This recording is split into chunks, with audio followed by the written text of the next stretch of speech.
的工具人之一，就连一开始都是他设计好的。 माहौल काफी रोमांटिक सा हो गया है। लिन्यू नर्वस फील कर रही है। वो लीजन से पूछती है कि तुम मुझे क्यों मिस कर रहे थे? ये बात मुझे समझ नहीं आ रही। मैं तो सिर्फ तुम्हारी पार्टनर हूँ ना। लीजन फिर से बोलता है कि मुझे तुम्हारी बहुत याद आ रही थी। अब तुम्हारी इंजरी कैसी है?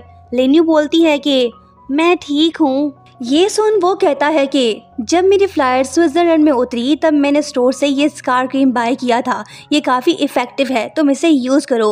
वो कहती है कि इसकी ज़रूरत नहीं है, तुम हर रोज़ मुझे फ़ोन करके मेडिसिन अप्लाई करने का बोलते थे। मेरी चोट तो बिल्कुल ठीक हो गई है। ये दोनों तो रोमांटिक बातें कर रहे हैं, पर वहीं बगल वाले रूम में मौजूद यांगशी की तो नींद हराम हो गई। ये बेड से उठ पड़ती है और जासूसी करने लगती है। दरवाजे के पास जाके उन दोनों की बातें सुनने की कोशिश कर रही है। लिन्यू और लीजन मेडिसिन के बारे में बात कर रहे होते हैं, पर ये लड़की इनकी बातों का गलत मतलब निकाल लेती है। सोचती है कि इन्होंने फेक मैरिज की है, फिर ये दोनों इतना ड्रामा क्यों कर रहे हैं। लीजन उसके साथ तो बहुत टाइम बिताता है, पर वो मेरी तरफ देखता भी नहीं। नेक्स्ट सीन में हम देखते हैं कि लीजन लिन्यू से कहता है कि मेरे पास तुम्हारे लिए कुछ है, चलो मेरे साथ। फिर ये से अपने साथ ले जाता है। यांगशी जल के राख हो गई। इन दोनों के जाने के बाद ये लड़की लीजन के रूम में घुस पड़ती है। इसके इरादे अच्छे नहीं हैं, ये जरूर कोई गड़बड़ करने वाली है। दूसरी तरफ हम देखते हैं कि लीजन लिन्यू को ब्यूटीफुल सा नेकलेस देता है और इसे बताने लगता है कि ये मैंने खुद डिज़ाइन किया है। लिन्यू को इसका दिया गिफ्ट काफ़ी पसंद आया। वो कहती है कि मैं एक्सपेक्ट नहीं कर रही थी कि तुम इतने स्किलफुल होगे। लीजन जवाब देता है कि मुझे नहीं मालूम कि तुम्हें क्या चीज़ पसंद है। इसे बनाने में काफ़ी मेहनत लगी है। मुझे एक्सपेंसिव जेम्स यूज़ करने चाहिए थे, ये बिल्कुल सादा सा है। लिन्यू बोलती है कि ये भी काफ़ी ब्यूटीफुल है, मुझे वाकई में ये पसंद आया। ये सबसे खूबसूरत गिफ्ट है जो मैंने देखा। मुझे एक्सपेंसिव वाला नहीं चाहिए, मुझे यही चाहिए। ये तुमने मुझे खुद दिया है, अब तुम इसे वापस नहीं ले सकते।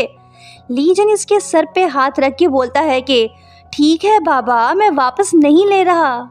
लिन्यू पूछती है कि ये तुमने मुझे क्यों दिया? वो जवाब देता है कि तुमने मेरे लिए इतना कुछ किया है, अब असली या नकली, फिलहाल तो तुम मेरी वाइफ हो ना, और काफ़ी ब्यूटीफुल भी हो। टीवी वाले हमारा इंटरव्यू लेना चाहते थे, मैंने उन्हें मना कर दिया। अब भी वो लोग रिक्वेस्ट कर रहे हैं, बताओ क्या करना चाहिए। सोचा तुमसे पूछ लूँ, तुम्हें कोई एतराज़ तो नहीं है ना? लिन्यू मुस्कुरा के जवाब देती है कि ऑफ कोर्स मैं चलूँगी। दोनों आस पास हैं और एक दूसरे के खास भी हैं। दिल की धड़कनें तेज, कौन करेगा पहल? इन दोनों को सोचने दो, फिलहाल हम दूसरी तरफ चलते हैं। यांगशी लीजन के रूम में है।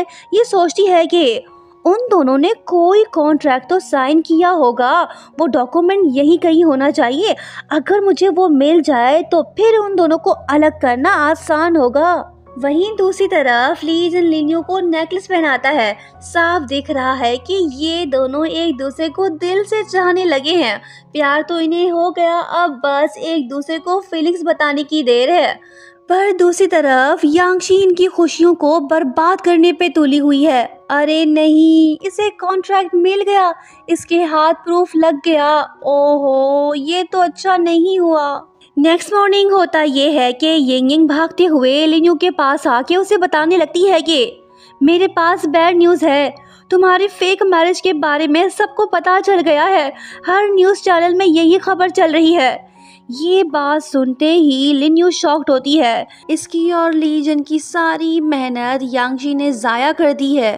फिर यिंग इससे कहने लगती है कि लीजन ने तुम्हें यूज़ किया है, मुझे उसकी मॉम के शेयर्स के बारे में पता नहीं था, अब जाके समझ आया कि वो ये सब पैसों के लिए कर रहा था।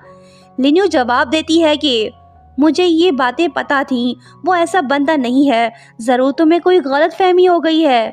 सहेली बोलती है कि तुम्हें उससे मिले कुछ ही टाइम हुआ है, वो अलग इन्वायरमेंट में ग्रो हुआ है, पता नहीं उसके माइंड में क्या चल रहा है।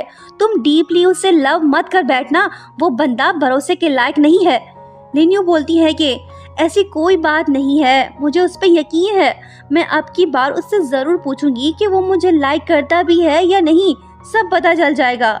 सहेली बोलती है कि ये हुई ना बात, इतना सोचना क्या, अभी जाके पूछ लो। लिन यू लीजन को कॉल करती है और उसे बताने लगती है कि मैंने न्यूज़ देख ली है, अगर हम दोनों साथ में इंटरव्यू दें तो ये रूमर्स खुद ब खुद खत्म हो जाएंगे। ये बात सुन लीजन कहता है कि नहीं, इंटरव्यू को कैंसिल करना होगा।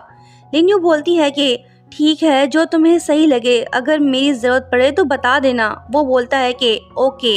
फिर लिन यू उससे पूछती है कि तुम अभी कहाँ पे हो, मुझे तुमसे एक ज़रूरी बात पूछनी है, मैं तुमसे मिलना चाहती हूँ।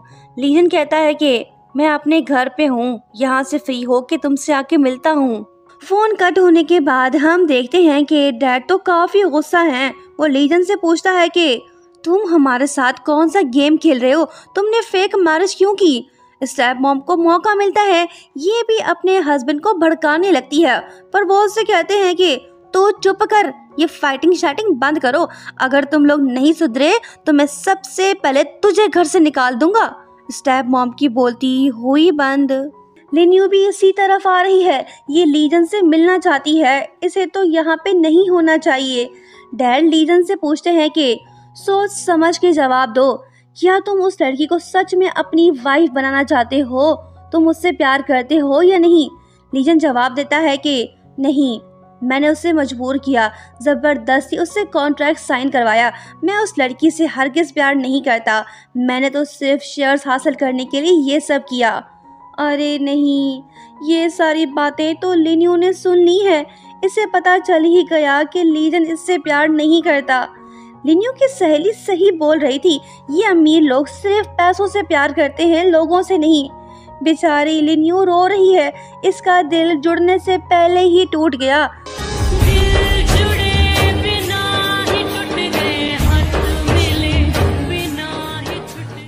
कहानी में आया बड़ा ट्विस्ट, क्या होगा आगे, नेक्स्ट पार्ट देखना मत भूलना। Thank you so much for watching.